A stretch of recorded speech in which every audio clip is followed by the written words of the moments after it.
Ladies and gentlemen, boys and girls, children of all ages, and welcome to the Groupchat Wrestling Podcast, where we dive into the wild world of wrestling, the only sport where threatening a child can make you the most beloved face in the business.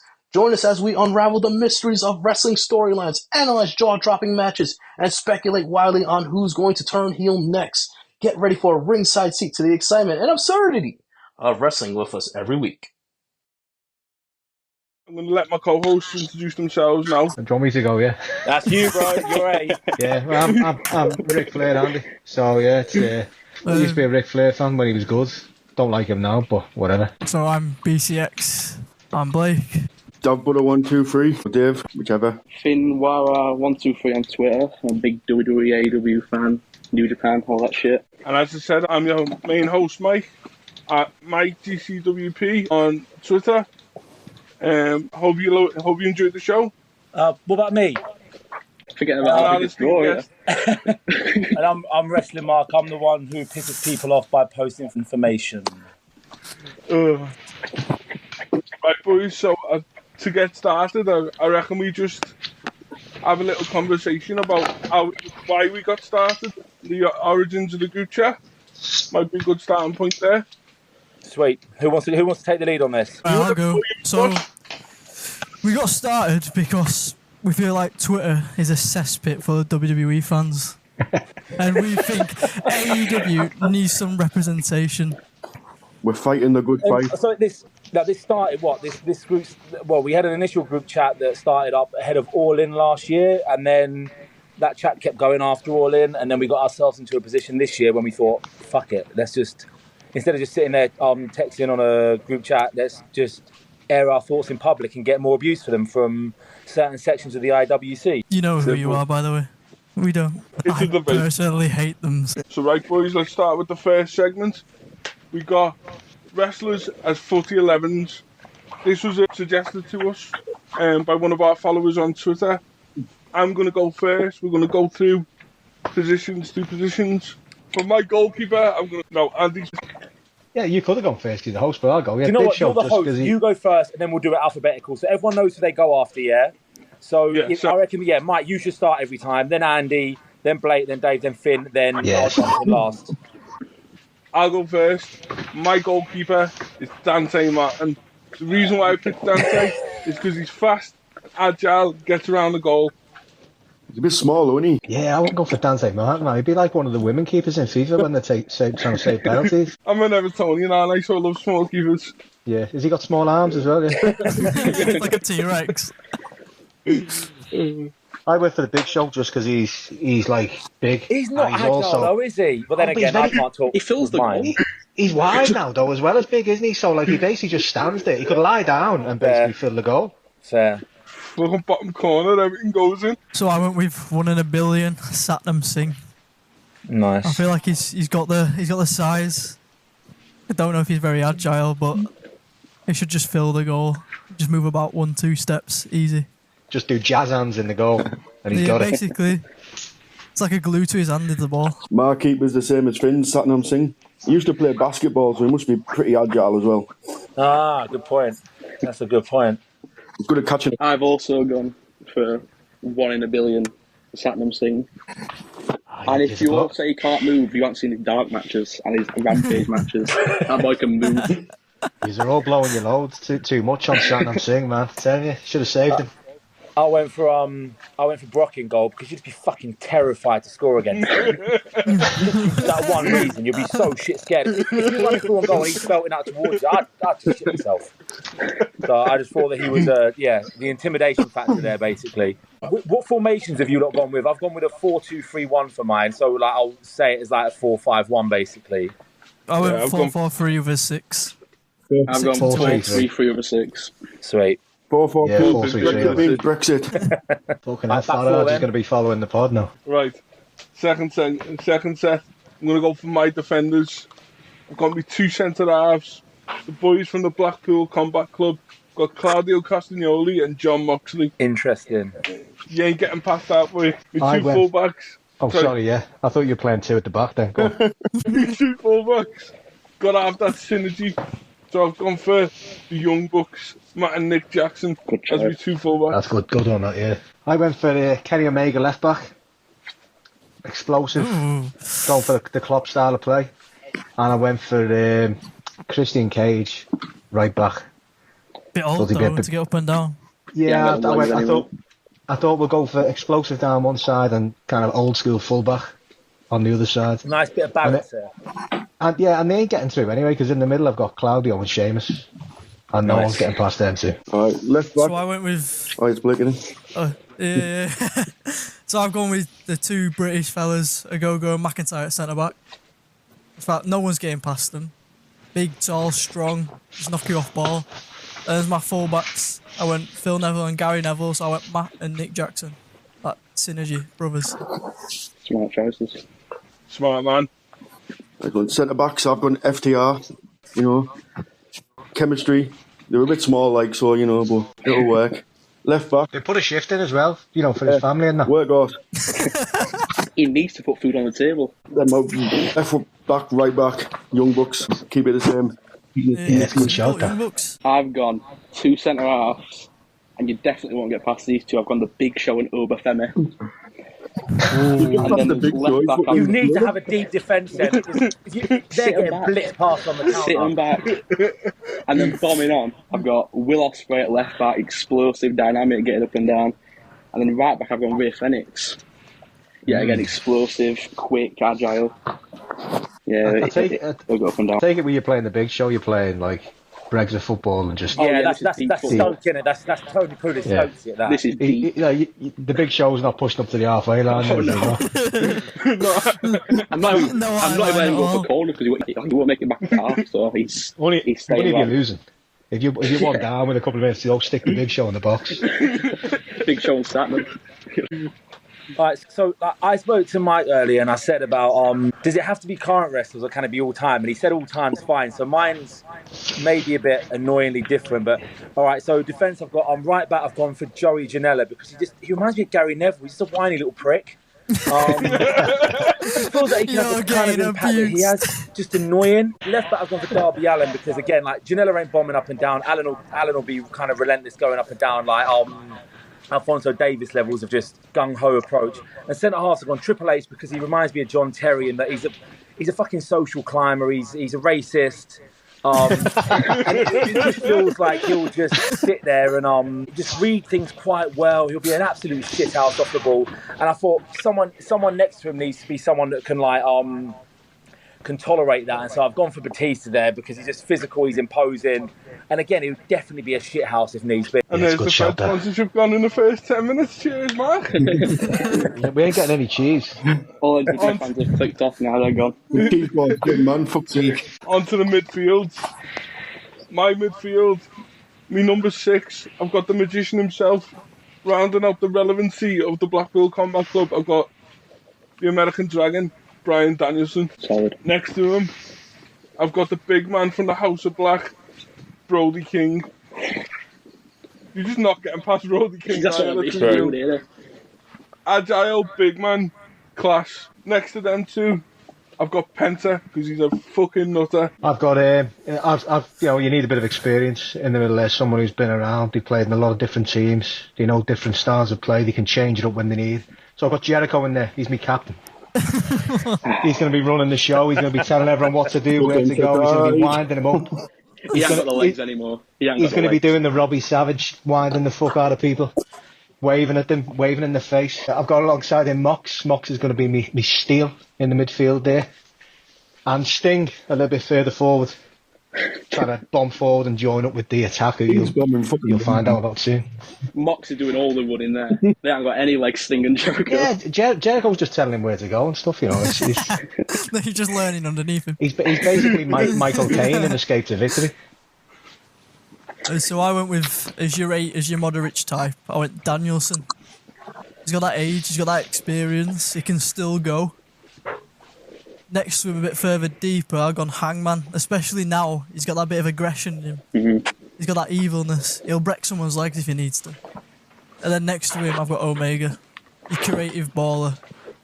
Your Bruno Fernandes, as you will. Got that aggression. He definitely play with ball. On my right wing, I've got Chris Jericho. I think I'd That's ideal. got Darby Allin in the centre. Like, I bet he's like N'Golo Kante. He won't stop fucking running. Pair him with Danielson, you know, technical ability in there. Left wing, Ospreay, running up and down. Solid, damn it. My midfield, I've gone for, this is an unpopular choice, is the number 6. But that's kind of why I put him there. I've gone for CM Punk as my number 6. A controversial figure. See you later, lads. He's not afraid to get stuck in, as we know. And yeah, he's a talking point. He's a captain. That's why I've got him there. And then You could say he's a locker room leader. yeah, you could. And you'd be right. And then I've got 2 centre mids in front of him. To get that green link on FIFA, I've got the good brothers, Carl Anderson and Luke Gallows. They'll do the running. What the fuck are they gonna do? They'll do the running. Like chemistry. Luke Gallows ain't going to do any run. Sit on the bench and just take the cash. That's a terrible choice. It's not, believe me, it's not. They're just gonna sit at home, bro. They're not even gonna turn up to the match. They've got that chemistry in this, believe me. Jesus. Believe me. That would I work. haven't seen them two work in years, bro. I I can't watch the biggest show of the week, NXT on Tuesdays, and I can't wait for your first team under the that's what I bus. want. That's what I want. A nasty little fucker at the base of the field. You're gonna turn up with 8 men because the Good Brothers aren't turning up, and CM Punk's gonna get suspended. I want Punk to get suspended, though. You know what I mean? Well, I just got Jungle Boy marking Punk. Should I go from? So you looked done a 3-man midfield. Should I do my? Well, I'm just going to basically do it as a 5-man midfield. So I've got Moxley and Danielson in the centre. It's kind of like Gattuso and Piero. Like you've got Moxley, who's just going to be just a relentless little shit, and Danielson, who's just got the vision. I've got Bron Breck on the right wing because he's just fucking Good fast. choice. And just strong and like Adama Traore. That means nothing to most people listening, but like. Bit of a headless chicken, but a brick shithouse and powerful. My boy, I've Adama. gone for Kester on the left wing because just athletic, innit? And like strong. So yeah, just smash fuckers out of the way. And in the hole, in like the Mesut Ozil position, I've gone with Bret Hart just because he's got his vision, innit? Basically, he's got a lot of vision. He'll just get in there. He's just technically astute, and he'll thread them through balls through to Bret, to Bron and to Kester while they're running on like headless chickens. That's a Yeah. good Good one, right? Yeah.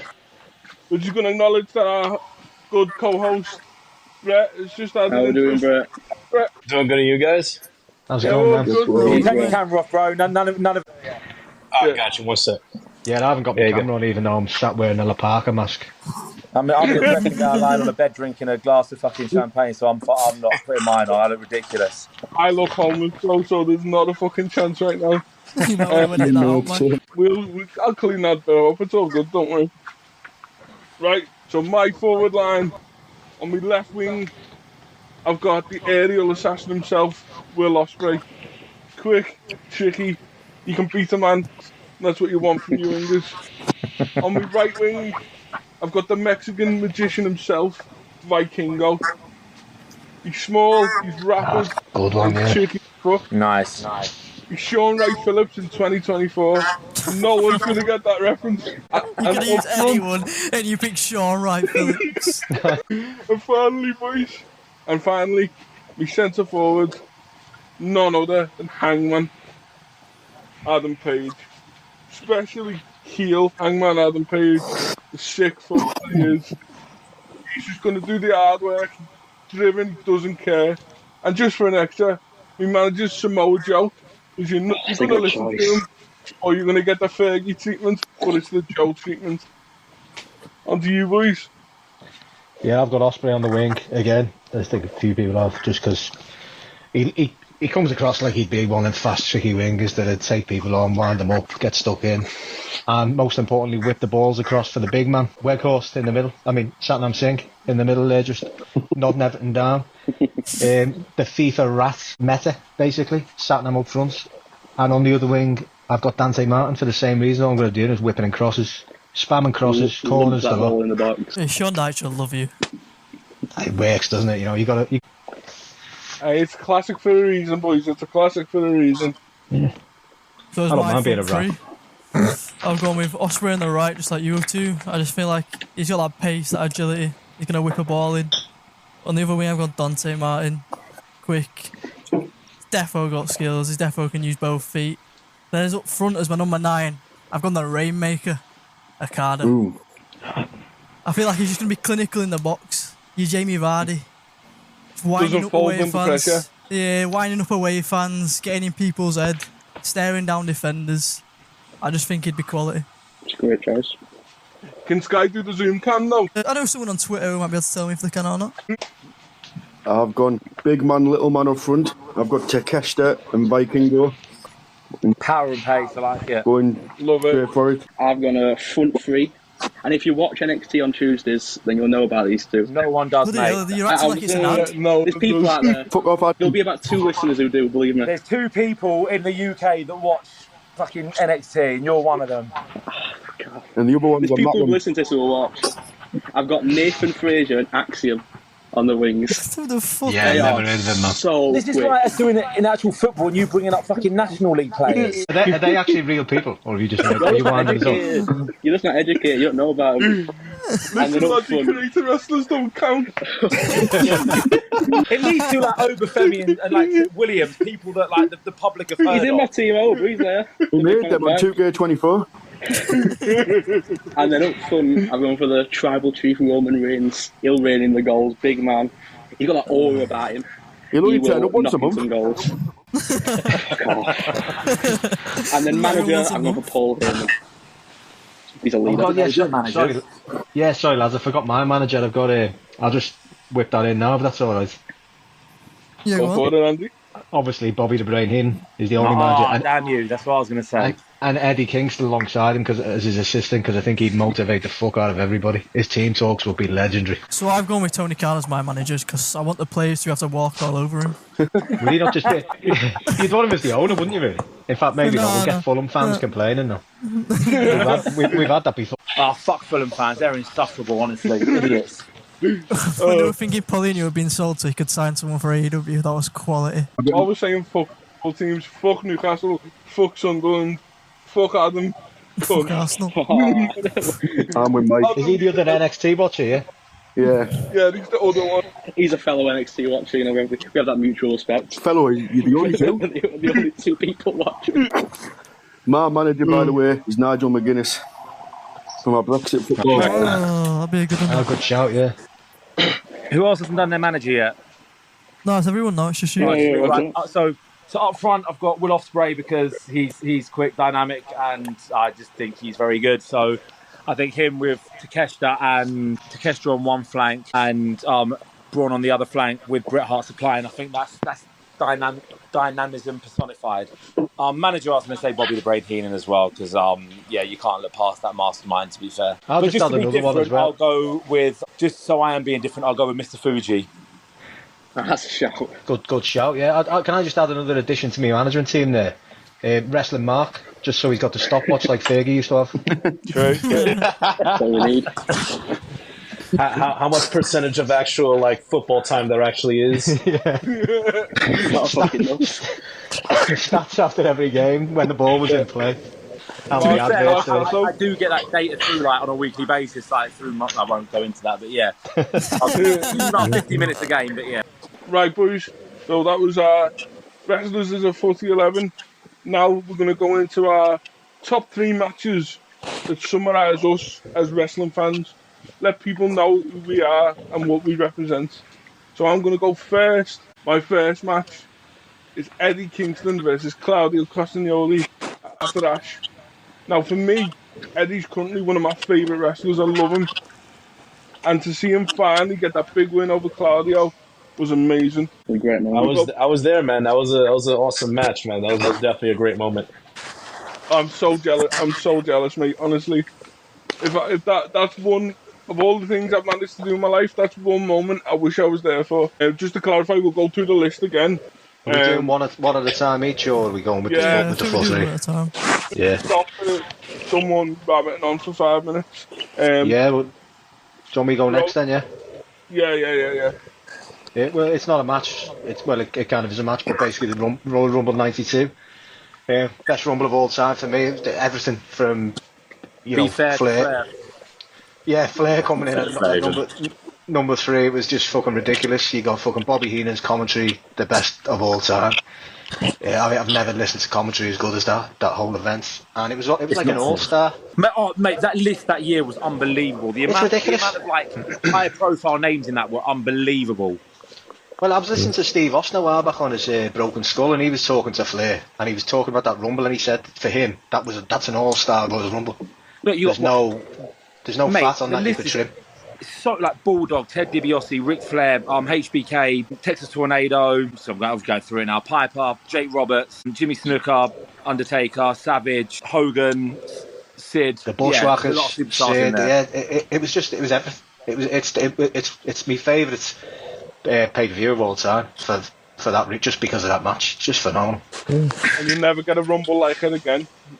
And to be fair, like no one had seen at the time, for WWF start at that time, no one had seen anyone go as long as Flair went. Everyone was used to just kind of like 10-minute matches, 15 minutes. If you were lucky, you might get a 20-minute match, and then Flair comes in and does the Rumble. And plus, you had the little clips at the start when he's trying to maneuver his way, and Ted DiBiase buys number 30 off what was his name now, Slick. Buys number 30 off Slick, does an exchange. It was a great event. But that's my first one anyway, yeah. My first one would be Okada Omega 1, the Minion. I just think it's art. It's not even a wrestling match, it's pure art. You could hang it in the Louvre. It's amazing. That is wrestling. Enough said. My first one is TLC 2. That just takes me back to the peak times of like a teenager watching wrestling. Like Hardy Boys, car crash, class. My first match that I've gone for is Briscoe versus FTR dog collar match at Ring of Honor Final Battle. That's a fucking great one. It was just a brutal match. It was unbelievable. What a match for Jay Briscoe to go out on. It was so good. You see, the thing is now, listening to you lads, like my list would change every day. I've changed it 15 times. It took me ages to fucking think. The same, like if you ask me, depending on my mood. Yeah, you ask me in 2 hours, I'll give you a different list. But the Rumble would always be number 1, but the rest would change as it goes. My first one I'll go with will be I put something on Twitter about it earlier. What's it? Lucha's Young Bucks All Out 2021. Great match. That show was a very defining moment in me, shifting from being a WWE fan to an AEW fan, first and foremost kind of thing. And that match kind of personified it. I'd never seen anything like that. I remember a Hell in a Cell match, Usos against New Day, was knocked out of the park in probably 2018. But I'd never seen anything like what they did. It was about 22 minutes of just, there was never a dull moment in it. I'd never seen anything like it. And it was that match that made me think, this is what I'm going to waste my time on. When I'm watching wrestling, this is what I'm wasting my time going forwards. Yeah, that would have been on my list. That's in my rotation. As we all say, your list can change so quick. Brett, do you want to go with your first? Yeah, Brett, do you want to jump in after me? When I've done my things, because we're doing it in alphabetical, but it's to keep consistency. When I finish doing whatever I'm saying, do you want to jump in going forwards after me? Yeah, just let me know when it's my turn. I'm the only Southern accent here, if that means anything to you. It probably doesn't, does it? Honestly. Honest. Can you understand everyone all right though, Brett? Yeah, absolutely, man. I got you guys, no problem. Good. So go on. Do you want to go with your first match now, then, Brett? Can I just say something before you carry on? Tony Khan, if for whatever reason you were listening to this, please book the Lucha Brothers against the Young Bucks and not the Acclaimed. Thank you. Oh my god, get the Acclaimed off my TV. Brother, listen, anybody over the Acclaimed, listen, if this was 2 years ago, fine, but whatever the fuck Max Cass has been doing on Twitter for the past few months, oh my god. I don't care if it's him or it's gimmick. I don't need me and my mother. And by the way, I don't know if we told you guys, my mother's coming with me, not just to England, but she's coming with me to All In as well. I don't need her to sit through a Max Caster match at Wembley. Which she doesn't deserve that. She's my mother. I love her. So Tony Khan, if you're watching this, don't do that. Don't do that to my mother. Okay? But I will go with my first match, in my opinion, not just one of my favorite matches, but I think it's one of the most important matches in the wrestling history. And that is Bret Hart versus Stone Cold Steve Austin, WrestleMania 13. submission match. What a match. And Very good one. and that match right there, I say it's the most important because Austin, like, he was already on a star trajectory. But, remember, this is following his Austin 316 promo at King of the Ring back in 96. But even though he had that, he still needed that defining career moment that's going to take him to the top. So you go back to how his match with Bret at WrestleMania 13 ended. He's in the sharpshooter, he's blood through his nose, his eyes and beard, his teeth, everything. And remember, he never tapped out. He never gave up. He passed out from the pain, and that just added to his badass aura that he would go on taking on through the rest of his career. And I think, honestly, if Austin doesn't have that moment, he doesn't reach that mega superstar level. Dare I say, does WCW win the Monday Night War if it's not for Stone Cold Steve Austin reaching the heights that he does? I mean, because, don't get me wrong, you had The Rock there, you had DX, but don't get me wrong, it was Austin who was the lead and at the forefront. Him, McMahon, every week, you needed that to win the Monday Night War. So I always go back to that WrestleMania 13 match. That's a good shout, sir. Good stuff. Great shout. That was in my mind about 4 times. As you say that though, and as you question whether WCW would have won the war, I just get visions of Jack from Lost telling Kate, "We've got to go back. We've got to go back. Get the DeLorean out. Let's go back and change it so WCW doesn't die off." Andy is the resident WCW guy in the. I was diehard till the end, mate. That, as far as WrestleMania 13 Bret Austin goes, for me, that is the perfect example of a double turn. Even though, as Bret said, Steve Austin was already kind of on the rise before that, cemented the turns, perfectly done. My second match is going to be rare from me, as you'll find out. It's an NXT match. Oh, beautiful. Shinsuke Nakamura versus Sami See you later, Zayn lads. over Dallas. The reason why, for me, when I got brought back to wrestling by NXT, the original black and gold NXT, and Sami Zayn Nakamura, for me, was my first exposure to a New Japan style match. The closest you're going to get to a New Japan match in WWE for me. And from the back of that, I went into New Japan stuff, fell down that rabbit hole, came across the elite, I've been a fan ever since. Did you finish there or did it cut off? Oh no, I've been a fan ever since. Yeah, I wasn't sure whether you had more to say. Sounds like someone's opening a packet of crisps. I'll crack on then. Yeah, my next one is Flair Michaels, the retirement match, the end of the career, the career end of the GOAT. The perfect end to a career. Nothing else happened after that. That was it. It was great, an amazing match. Exactly. Michaels carried him to a certain extent, but Flair could still go at that point. It was a hell of a match. It was one of the best matches I've ever seen. Obviously, being number 2, and very emotional. The whole thing, me being such a fan. The greatest of all time out, and he was done, and we never seen him again. Yeah, exactly. Just went off the face of the earth after that. Yeah, nothing happened after that. No, he never did anything. No TNA shit or anything like that. He wouldn't do anything like that. Nice fella.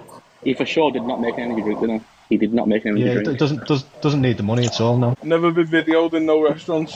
No, It's a hell of a match though. It's the match is just unreal, and he should have just fucked it off there. I agree. Yeah. Instead he fucking ruined his legacy, but is what it is. So for my second, I went Ospreay, Omega, at Wrestle Kingdom 17.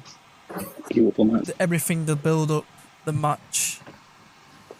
Kenny Omega being a dickhead, Will Ospreay showing his emotions, crying in the press conference. The table spot where Kenny just bashing his head into it, I see that a lot. And then the turnbuckle spot where he DDTs him on the open turnbuckle, and he rolls out, and United Empire just rushes to the side, and you see the blood pouring out of Ospreay's head. It's everything about it was perfect. the promo beforehand in the press conference from Ospreay is one. It's amazing, man. The emotion he shows, wow, it's perfect. My next one, and you'll like this. I'm a huge high flyer, lucha mark, fucking flippy guy, whatever. I've gone Eddie Guerrero versus Rey Mysterio, Halloween Havoc 97.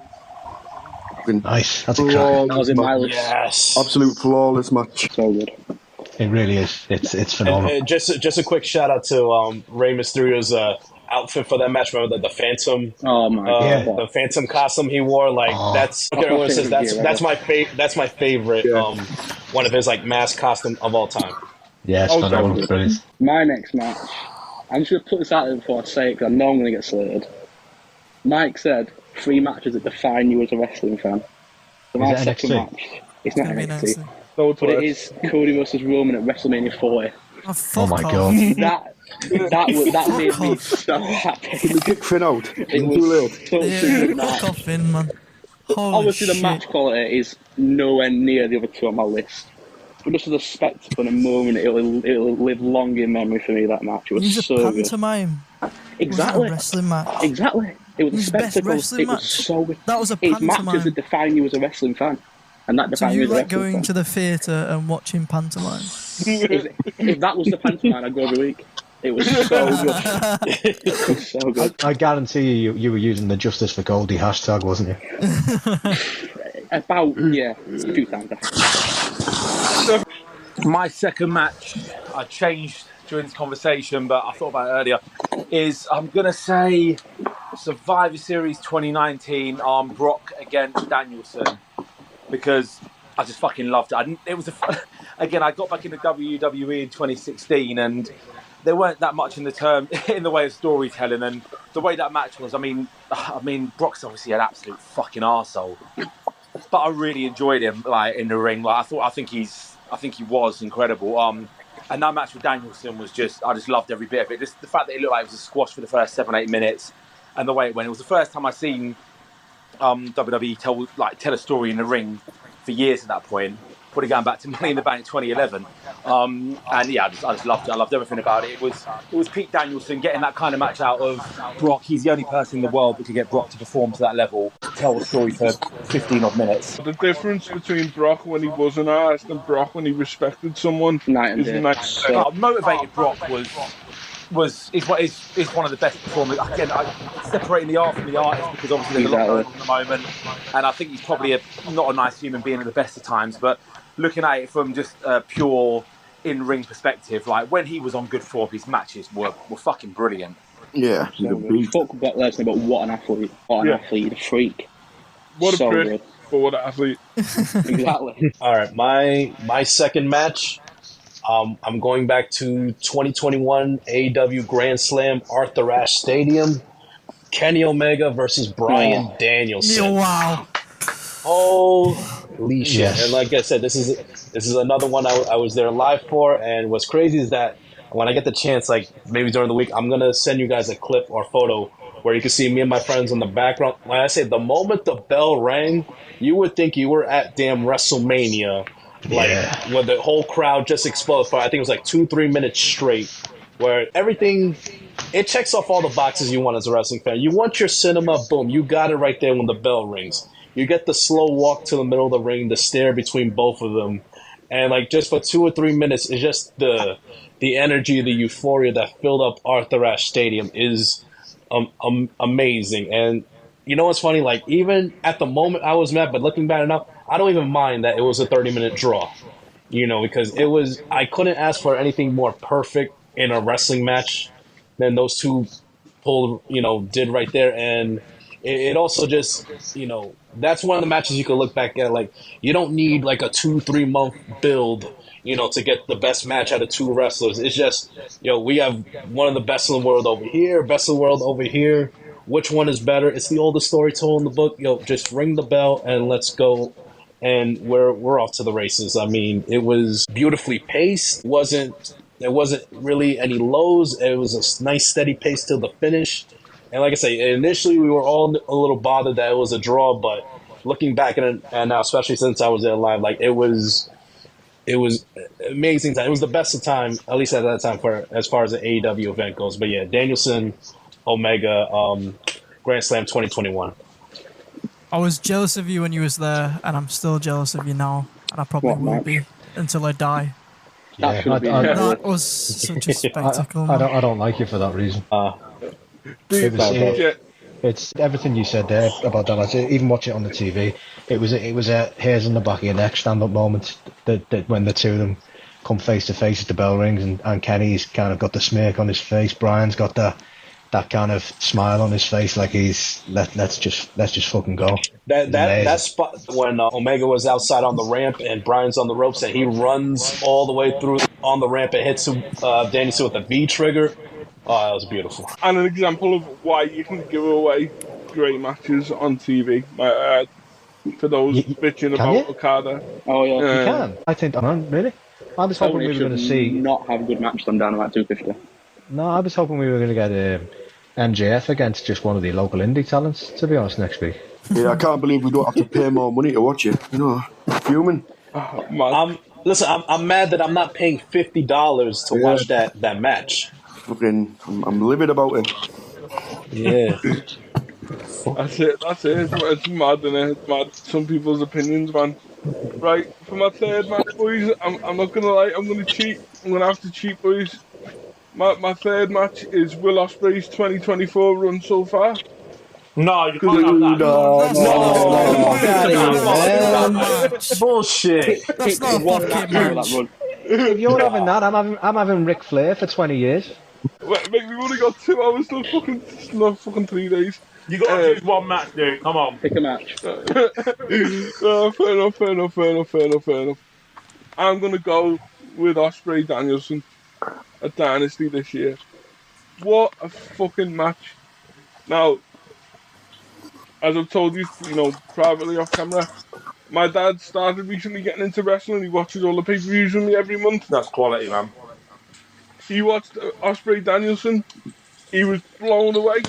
He said, I've never seen anyone do anything like Ospreay. And Danielson's Danielson, bro. Do you know what I mean? What more do I need to say? That, for me, is exactly what AEW is all about. That match, to use a gimmick, is restored the feeling. For me, it restored the feeling, and it was definitely for the sickos. For me, my last one. The last one was the Ospreay Omega. The Wrestle Kingdom, basically exactly the same as everything that Blake said. Applies. It's just phenomenal. Kenny Omega playing the bad guy, speaking fluent Japanese, it just gives off the vibes of an old school villain from a movie or something. It was just incredible. And Will Ospreay had a lot of kind of authenticity in the way he responded and his character work and stuff. It was just ace, and the match was just. It's just ridiculous. It's the best match I've ever seen. The whole trilogy, to be fair, is crazy. It's tough to pick one, to be honest, but it's. I was hoping we were going to get, Ospreay Omega this year again, but obviously things have happened that would prevent that. But hopefully we'll get another one down the line, because they've just been next level. They've done everything in those matches. The in-ring storytelling, the psychology, but that's outside of the fact that the two of them are for me the best wrestlers. Like Kenny Omega's the best on the planet for me when he's fit. It's just ridiculous, the explosiveness he puts into everything. It's just incredible. And Ospreay's kind of there with him. So yeah, hopefully we get to see him do it again. But that's my number 3. So I know I give Finn a lot of stick for pantomimes, but I'm kind of pulling a Finn and doing CM Punk versus John Cena Money in the Bank 2011. Good choice. The match was alright, but the ending is just, it's quality. It's fucking quality. I can't believe you gave me shit for that fucking WrestleMania match and you put that in. That's ridiculous. Yeah, but at least you actually thought Punk was leaving back then. That was crazy. You thought Punk was leaving and he still won. It's so much better than the shit show at WrestleMania. Get fucked. And the match quality was actually half decent, whereas the Roman Cody Rhodes one was pure shit. It wasn't pure shit. It was shit. The match the year before was better. It was shit. The match the year before was good. The match was passable. I'll give you that. It was passable. That's what I mean, it was a 6 out of 10. Would it have been as good as in your mind without all interferences? The ending to this Mania, like when the Undertaker turns up, it's done. It makes no sense. It's beyond stupid. Yeah. I was done then. I'm like, this is. But I knew that again. The same with there was a match last weekend. I'm not going to go into depth on it. It was not a good match. It was. I don't think I've ever seen a match with so many botches, but it had some good bits in it, and so people therefore go on about their wax lyrical about the bits that were good.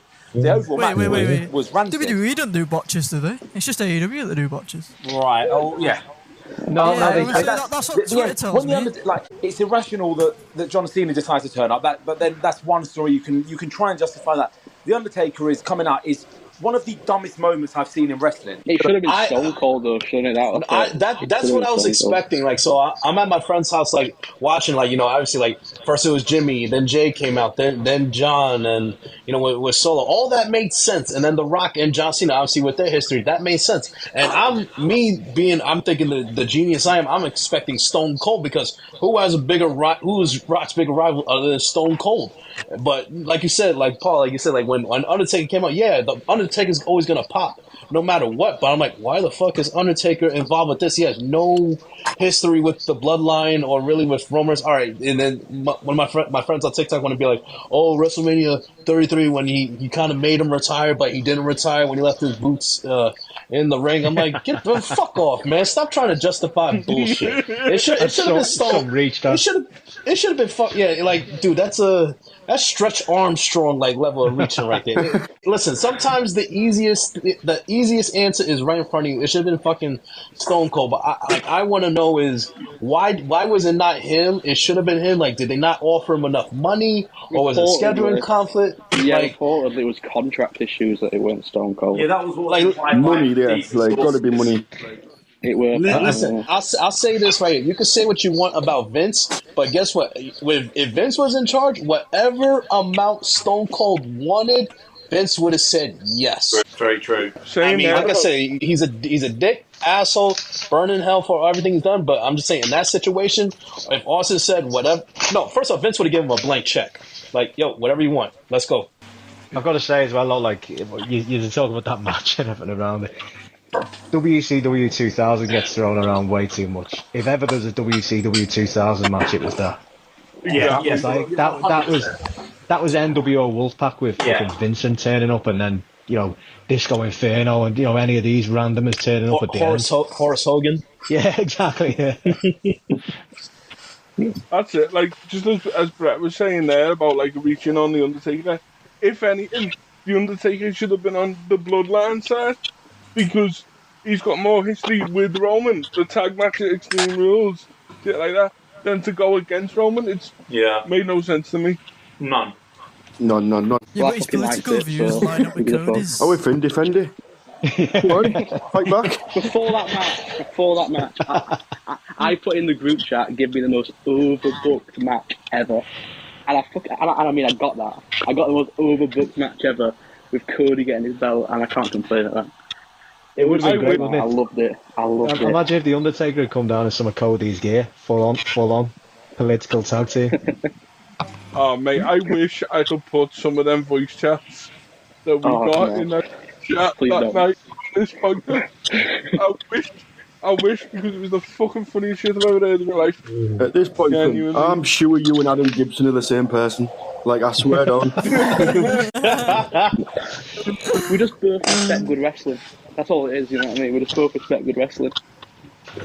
Support shit football teams. Get fucked. Be Dav next. Dav, yeah. My third match.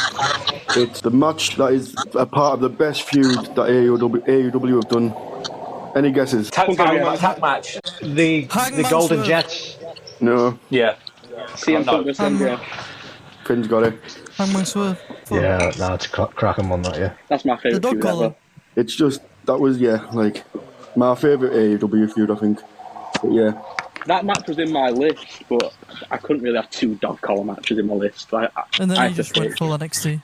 That was peak in AEW before I went off the deep end and started fucking crying about everything. That was my favourite period in wrestling in 2021 AEW. It's like 2022. I love that so much. They were on fire then. Everton was hitting at that point. I love that so much. Anyway, do you know what the thing is, yeah? Things then were perceived so differently because WWE was in such a shit show still that people were just happy that there was something else, like good stuff going on, which I kind of understand to some extent.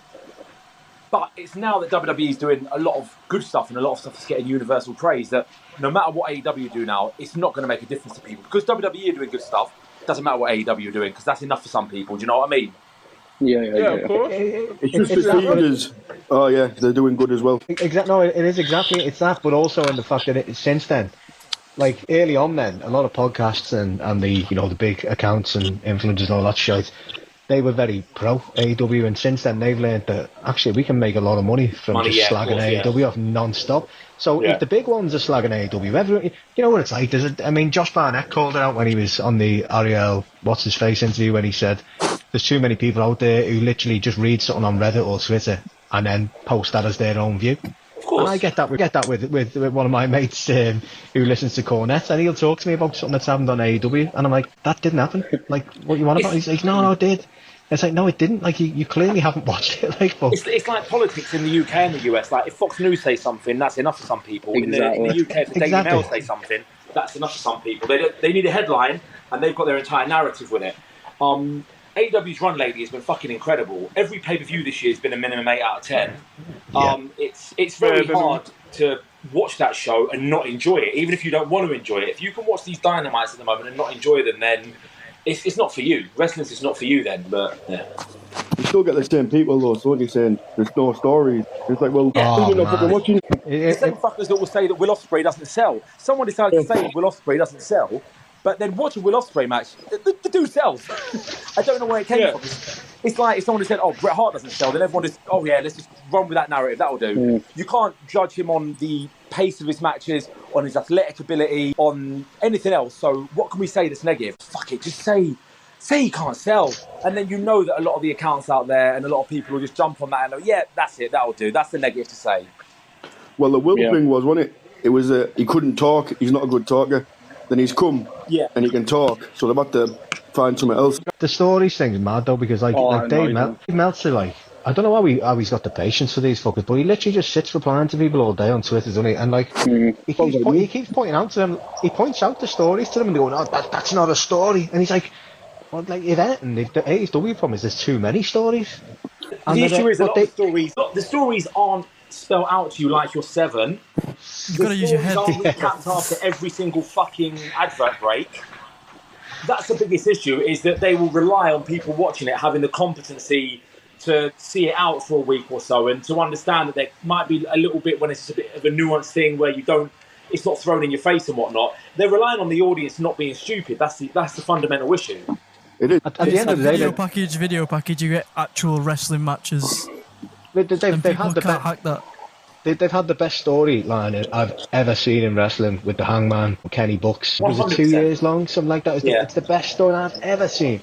Everton was gripping with that, and every little bit of detail in every match. And that didn't revolve around video packages. The closest thing you got to a video package was Hangman having a beer. Yeah. And it was so well done. And it's like, what they're doing with Swerve and Hangman now is fucking amazing. This is going to go on for quite a while still. What they've done with Swerve and Hangman is it's fucking great, because this has got so much legs left in it now, because it's not going to end anytime soon. It's going to eventually end probably with Hangman as a face world champion, like probably taking the title off of Swerve, who's a heel, probably at Revolution next year or something. It has to, because like there has to be some kind. Like I know that the hands are forced to turn Swerve face with fans cheering him after he broke down man's house and threatened a fucking baby. He doesn't act like a face. Sorry? He doesn't act like a face, does he really? So he doesn't act like a face. He doesn't. He's got heel tendencies. It's mad. Like, but for some reason, he's the face. Like for me, Hangman's the face. He's a guy that's been hard done by, and he wants to get revenge, as anyone would in that situation. The best characters in wrestling are those who are believable and relatable. Like with Hangman, like look at when he came out for his match with Danielson. Like, remember when Jeff was looking at the heel tunnel and Hangman comes out through the face tunnel? People were like, "Oh, is that an accident?" No, if you're paying fucking attention, that's what you have to do. You have to pay attention to the show. You will realize that Hangman has never been in the wrong. Everything he is saying is 100% right. Remember that promo he cut last week after Collision in the back when he said, "This man broke into my house. He threatened my child. He made me and my family, kind of move away. And you chose him. So he's justified in everything that he's doing." And like what people always bitch and whine and complain about AEW is that they don't tell any long-term stories. But those same people are pissed off that Hangman lost to Danielson. Yeah, they killed exactly. they killed two birds with one stone. Number one, you continue the storyline with Danielson. This is his last chance to be a champion before he retires, which is coming soon. And then you're pushing Hangman further to the cliff, where he's just going to lose it even more. They drove him to the point where he didn't. Last week, he wanted nothing to do with the Elite, nothing to do with the Bucks. But now he says his only chance at this time to get his hands on Swerve, blood and guts, I'm in. Put me down. Like, he did that right after Swerve announced he's going to blood and guts. And like you said, you want long-term storytelling. How about be fucking patient? And you know what? The same line we always give to Triple H. Let him cook. And speaking of that term, let him cook. Look at Triple H cooking. You know what Triple H is cooking with? He's cooking with Vince McMahon's old recipes. Look at everything right now going on in WWE right now. Tell me what is an original Triple H recipe. Is it the Bloodline? No. Is it the Judgment Day? No. The two biggest acts right there are not a Triple H recipe. So you keep on saying let him cook. Yeah, cooking from Vince McMahon's cookbook. Essentially, he's just putting his own.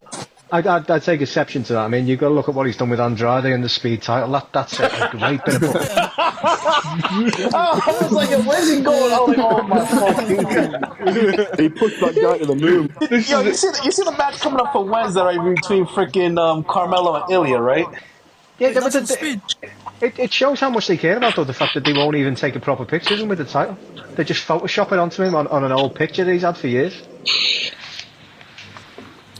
The WWE fans going mentally with it going, look, this has 1.5 million views. But you get views on Twitter for just scrolling past. It means fuck all. Yeah. Now for Twitter is fucking bots.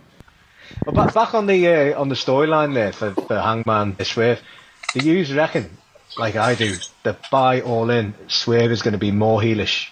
Because Danielson's got to be the face.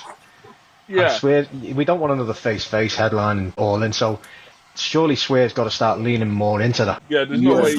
What he can do though. What more fucked up shit can he do? Yeah, good point. I suppose he threatened a baby in a cot. You'd have to kidnap break Brie into Bella or someone's something. home. Yeah, kidnap Brie Bella. He'd have to Danielson, yeah. Chop a fucking tree He'll have to down, that'll piss kidnap Danielson off. He'll have to kidnap Larry and eat him. So, Saying that, he'd probably be a face then, actually. That dog's ugly as fuck. That's another load of people unsubscribing. Dog lovers are gone. yeah, there's another dog that was gone. Mark will join me in. The dog's ugly as fuck. The dog is ugly as fuck, I agree with that one. I agree, to be honest. Like, yeah, it's not my kind. I'm a dog lover, and the dog looks like it needs a boot in the face. Are you talking about Punk? If you're talking about Punk's dog, yeah, it's an ugly dog. There's all the Punk fans gone. They want to Oh no! Mission completed. I think Finn's Mission over accomplished. the button, ready to leave in a minute. I'm tolerating it. Is it my turn now, this match? Yeah, sorry, we went way off there, didn't we? Bit of Sorry. a tangent, yeah. Go on, Finn, give us your WWE match. It's actually not. It's my third match. NXT. Is one of my favourite matches ever. It's Bryan Danielson versus Zack Sabre Jr. at New Japan New Beginning in Osaka. That's one of the best Fucking matches off, I didn't realise you watched anything else. ever seen. Yeah. I watched fucking too much Bit of a wrestling. plot twist, that, mate. You've just I just thought you watched you WWE. stop watching now, mate. The intelligence of that match, the chain wrestling, the technical wrestling, they tell a story with that match. It's so good. I feel like M. Night Shyamalan's directing this podcast, because that was a twist and a half. That I was expecting an NXT match. I'm not just a WWE fan, that was. Yeah, what a match. Unbelievable. It's on to me now. So my last match is from ECW. It's CM Punk and Elijah Burke on an episode of Raw. Yeah, no, it's not. It's going to be MJF and Bryan Danielson, Revolution 2023. To do an hour match like that That's a crap. is so fucking special. Haven't seen it. It was too good. That was my number 3. I changed it at the end. That was my number 3. It was just phenomenal. It was just like, again, 55, 56 minutes in, the crowd are chanting "Fight Forever," and I like. Look, you had WrestleMania 12. You're one of the greatest of all time, Bret Hart, and you had Shawn Michaels do an hour match that was, let's be honest, it was not entertaining. On the whole, it wasn't good. Like, I watched it when I was younger. I've watched it again when I was older. It was That match is mid as fuck. it was just not good. Like, people can be pretentious and try and be fucking hipstery and say it was good. It was not entertaining. If you're watching that for an hour and you're entertained, then obviously each to their own. But that was not how I would like to spend an hour. I watched Danielson and MJF back that same week. That's like an hour of a wrestling match. That's an hour of a predetermined art form like that. To watch that back that soon spoke volumes about the quality of it. The pair of them were brilliant. It wasn't just, I thought this is going to be a carry from Danielson at that point. It made me realise MJF is actually that good. There literally wasn't a dull minute in that match. It was incredible. Again, 4 minutes from the end, crowd chanting "Fight Forever." Like, that's testament to what they put on that day. It was wrestling perfection. So good. We were talking about that match. Yeah. Sorry, go on. I speak to that match real quick, Paul. Like, that was another one I was there for too. Like, for that hour match, I could tell you, like, from the live, us being alive, I was not tired. I was not bored at all for that hour plus. Like, that's the greatest Iron Man match of all time. The hardest stipulation to execute, and it was done to perfection. All I was going to say was we were talking about this the other day when we were just chatting on the, prepping for this, and that match for the last 15 minutes, like, I went into that match expecting to know how it was going to end, and I kind of thought I knew how it was going to go, and that last 15 minutes I didn't know who was going to win. I actually started to think Bryan Danielson was going to win that match. And that then final 10 seconds, oh my god. Well, it was the last 10-15 minutes. Like, a minute later you're like, oh fuck, no MJF's got, oh hang on, what's going on? And it was just, they had you guessing, and that's something that wrestling doesn't do too much, because most of the time we know who's going to win. I mean, that's one of the most disappointing things with a lot of pay-per-views for me over the last few years, is you kind of tend to know most of the time who's going to get the win. Is that the match where Danielson did the seizure? I think that's every match. No, that was it. Is that the match that got it banned though? Because you weren't allowed to do the seizure spot after that. After one of the matches. No, I don't think it was it? I think it was that match that got the seizure spot. No, I think it was. I think I remember seeing it. I think it was that. Yeah, I think that's what TNC and Warner Brothers banned, that seizure spot, just because of that match, because of how bad the seizure was. Well, how bad it looked. He hates his Bryan Danielson. He wants to try and make us woody, doesn't he? Every time he always does it. Remember when he had his leg trapped in the? Oh my god! And the whole internet thought his leg was getting on. Yeah, crazy. He thought he was going to be Zach. What's his face coming down again? Zach Gowen. Oh my god! His match with Brock Lesnar. That was so brutal. Oh my god. Zach Gowen and Mr. America turning up because Hulk Hogan is banned for being a racist. I think it's my turn. Yeah, man. So this one, my third match, this is specifically for John Cena's recent announcement about his upcoming retirement. This, in my opinion, is my favorite John Cena match of all time. I'm just going to throw this out there. It's one of my favorite matches of all time. I'm going John Cena versus AJ Styles, SummerSlam 2016. I was so close to having that in my list. Up until like 2015, John Cena, he always had that one thing against him, like a lot of fans thinking that he couldn't wrestle. So I tell a lot of people, like in all the lives and podcasts that I've been on, that I think in 2015, John Cena went into Vince's office and said, "Yo, give me that U.S. title. Every week, I'm going to do an open challenge. You give me the best wrestlers every week, and I'm going to put to bed this whole notion that I can't wrestle." 2015 to 2017, John Cena put on his best work in the ring, belt to belt, in his career. And my favorite one was, like I said, SummerSlam 2016, him versus AJ. And with that whole rivalry with John and AJ, you can make an argument. It's one of the first and few times, like, anyone in a feud went over John Cena. Like, and remember, AJ beat John Cena clean in the middle of the ring. No outside interference, no shenanigans. I still remember that spot where Cena had AJ up on the top rope for the avalanche attitude adjustment. I'm thinking the match is over. No, AJ kicks out at 2.999, and then AJ, gets up, hits the Styles Clash phenomenal forearm, 1, 2, 3, clean in the middle of the ring, and. Yeah, no, that match was awesome from start to finish. Which, to be honest, was great in a shit SummerSlam 2016 was as a whole. Yeah, that match was unbelievable. Yeah, no, you're exactly right there, Bret, for me as well. I think that's probably for me that Cena run with the US title in 2016 and beyond, probably the best nah, fuck yous, I can go run of any wrestler ever. Because just go off the list, like from 2015, 2016. Like, here are the names of people he went up against in those two years. You had Claudio. You had you had Cesaro. You had Kevin Owens and Sami Zayn when they debuted from NXT. You had Seth Rollins. That go back and watch that 2015 SummerSlam match where he had the whole white outfit. Like, and fuck Vince, he didn't let Seth wear that entire white outfit again because heels can't be cool. According to Vince, they can't be popular. But just fucking everybody that Cena was in the ring with, like, he was like, yeah, fuck you. I hear the noise in the internet on the crowd that I can't wrestle.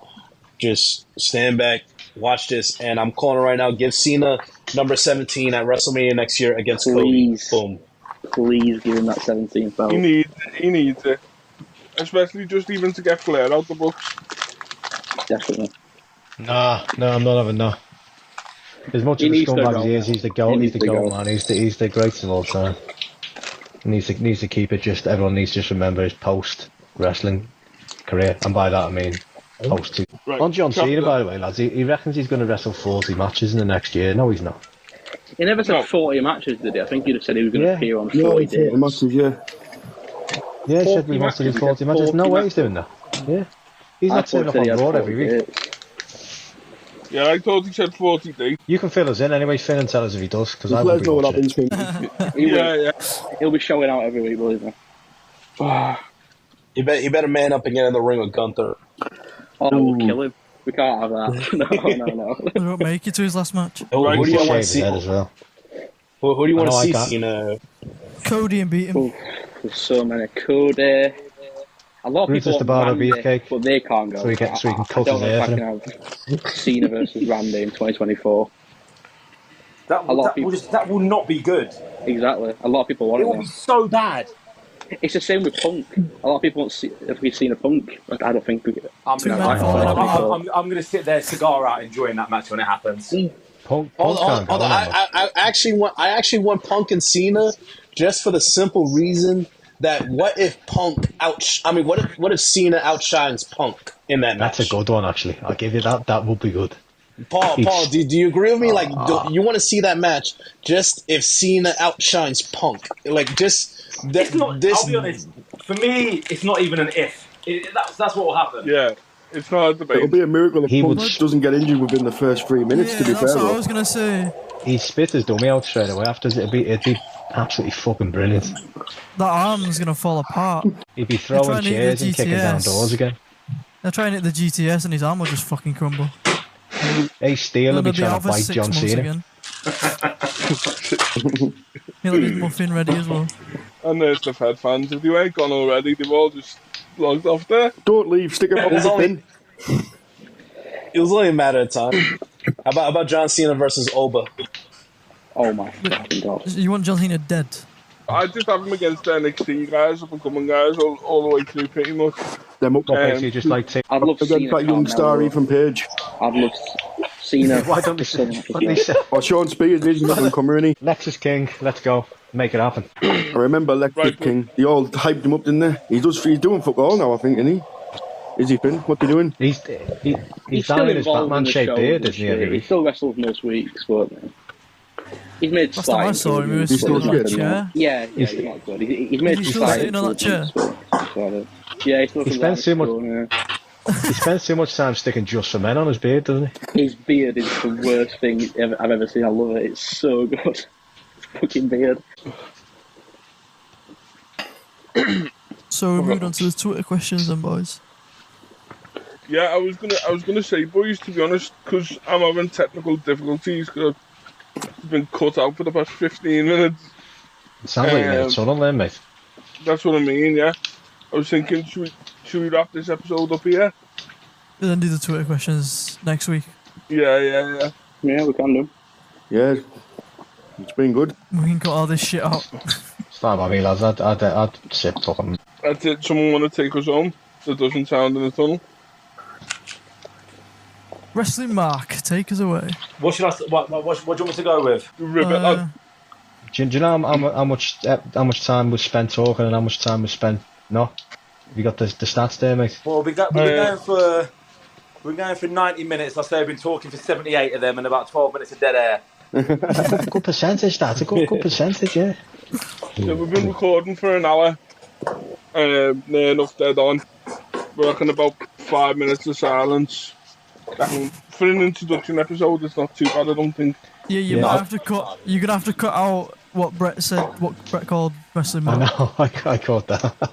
What he said? What? He called you by your name. Oh, yeah. My bad, bro. No, that's right. You went on when I said about that before. It's all good, man. No worries. All right, gotcha. I'll do better next time, though. But you weren't talking right, beforehand. It's a minor, man. It's not a problem. Yeah. It's all right, bro. I did it as well. Right, so there's the first episode of the Group Chat Wrestling Podcast. I hope everyone enjoyed it. Give us your feedback on Twitter. And everyone have a nice day. And remember, chill out, man. It's just wrestling. We will get better. Bye, guys. I'm waving, by the way, to say that. Bye, guys.